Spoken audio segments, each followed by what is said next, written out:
Welcome to our exploration of decision fatigue. If you're someone who finds themselves stuck in a loop of endless researching and comparing, but still can't commit to a decision, you're not alone. In this video, we'll delve into the neuroscience behind why this happens and what you can do about it. Ever notice how the first choice of the day feels easy, but the 10th one makes your brain feel like it's buzzing, and somehow you still can't pick? That's not you being lazy or bad at adulting. Your decision system burns fuel, hits a limit, and then swaps into a mode that looks like thinking, but works like stalling. And yeah, you've probably heard the line about your prefrontal cortex running out of glucose. The truth is a little messier than a simple empty tank, but the direction is right. The more you force high-control thinking, the more your brain starts trying to protect itself, and it does that by pushing you into safer loops. So what we're doing is mapping the machinery. Prefrontal cortex versus autopilot. Why effort starts to feel sticky. How stress chemistry narrows your options. Then the loop itself, the one that keeps you researching and comparing like you're one more tab away from peace. Think of your prefrontal cortex as the part of you that holds the rules. It keeps the goal in view. It blocks impulses, and it forces trade-offs, even when every part of you wants to pick the fast dopamine option and move on. That system is expensive because it's doing active control. It's not just reacting. It's running a plan while juggling context, which is why it's the first thing to feel fried after a day of emails, meetings, and tiny decisions that all pretend they're urgent. Meanwhile, a huge chunk of your day runs on autopilot. Habit, circuits,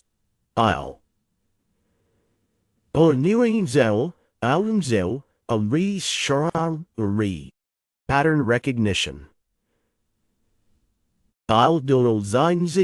Emotional tagging, where something feels safe or risky before you can explain it. That's not a bug, it's the only way you can function.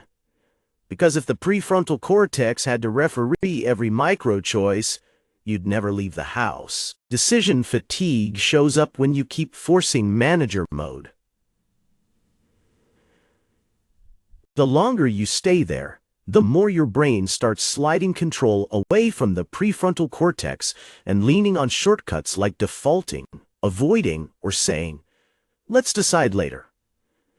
A lot of people explain decision fatigue like your brain runs out of glucose, like a phone on 1%. That exact story doesn't hold up cleanly, but it points at something real.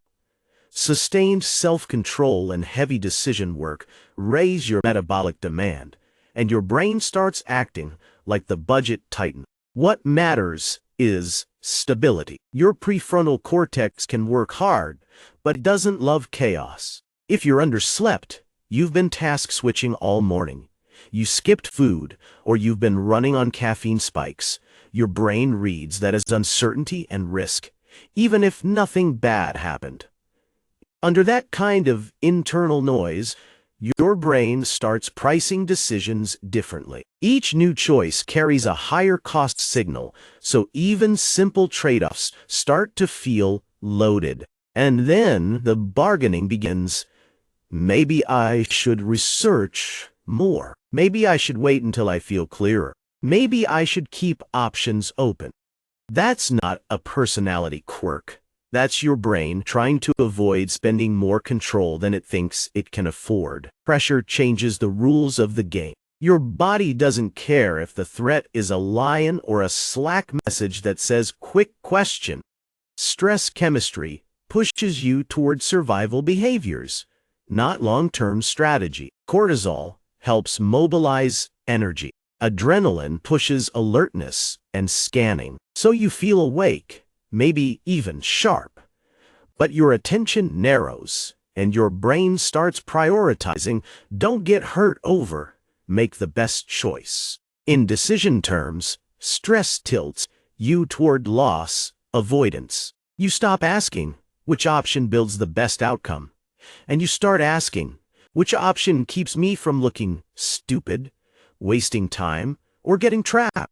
That sounds responsible, but it shrinks the field in a weird way. Sometimes you pick the safest, smallest move, even if it doesn't actually solve the problem. Other times you can't find a move that feels safe enough, so you don't move at all. For high achievers, it gets even stickier. When your identity links to being smart, a wrong decision doesn't feel like normal feedback. It feels like social pain, and your brain keeps you in analysis to avoid that hit. Overthinking isn't extra thinking. It's repetitive thinking with a hidden goal. Get uncertainty down to 0 before you act. The problem is most adult decisions don't come with enough info to do that. So your brain keeps trying anyway. Here's the loop in plain terms. You face a choice. Your brain predicts outcomes. Then it notices gaps, because the future always has gaps. Those gaps create discomfort, so you go hunting for info to close them. You find new info, and instead of closing the gaps, it usually creates more branches. More branches create more possible regrets. Now you feel less sure, so you call for even more analysis, because it feels like the responsible move. What's really happening is emotion regulation. You're trying to calm the nervous system using cognition, planning, researching, list-making, comparison shopping. All of it can act like a sedative because it delays the moment where you commit.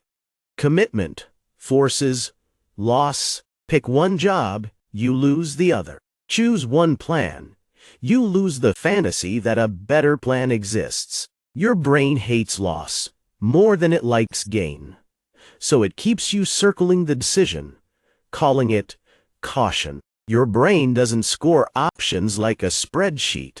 It uses a fast scoring system built from memory, emotion, and social signals like status and what someone like me would do. With a small set of options, those scores separate quickly. One option feels clearly better, another feels fine, another feels wrong, and you move.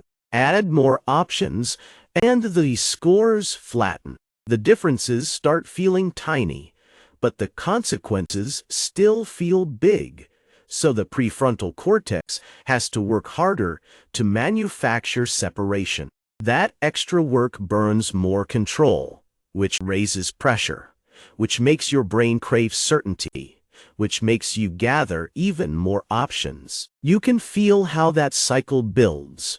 More choices create more work creates more fatigue creates more avoidance. That's why a day packed with small decisions can make one medium decision feel impossible. It's not the medium decision alone, it's the pile of scoring you already burned through, and now the system that picks winners can't produce a clean answer. One more piece sits under all of this: prediction.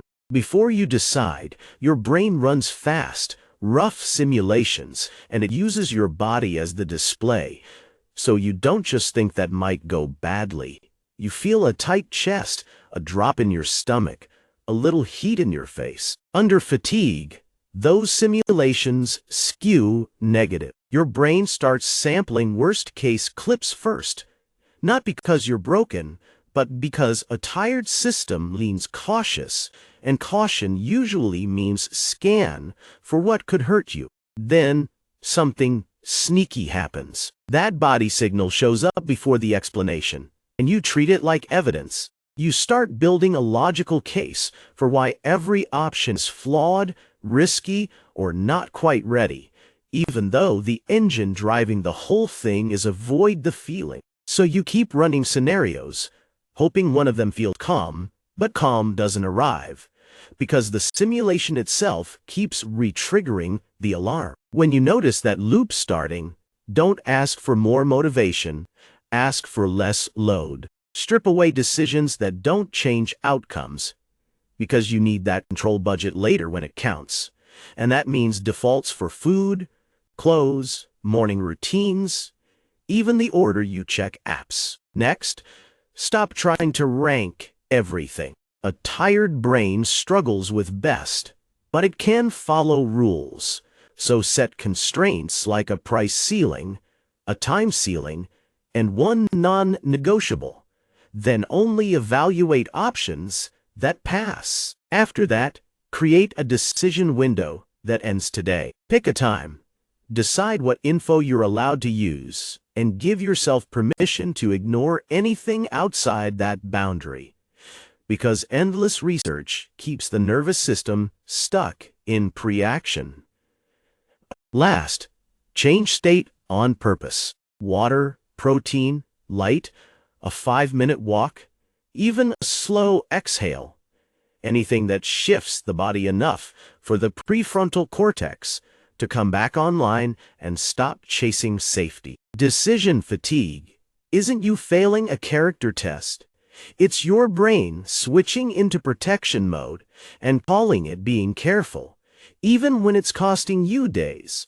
If you want the protocol I use to decide fast without feeling reckless, watch the next video.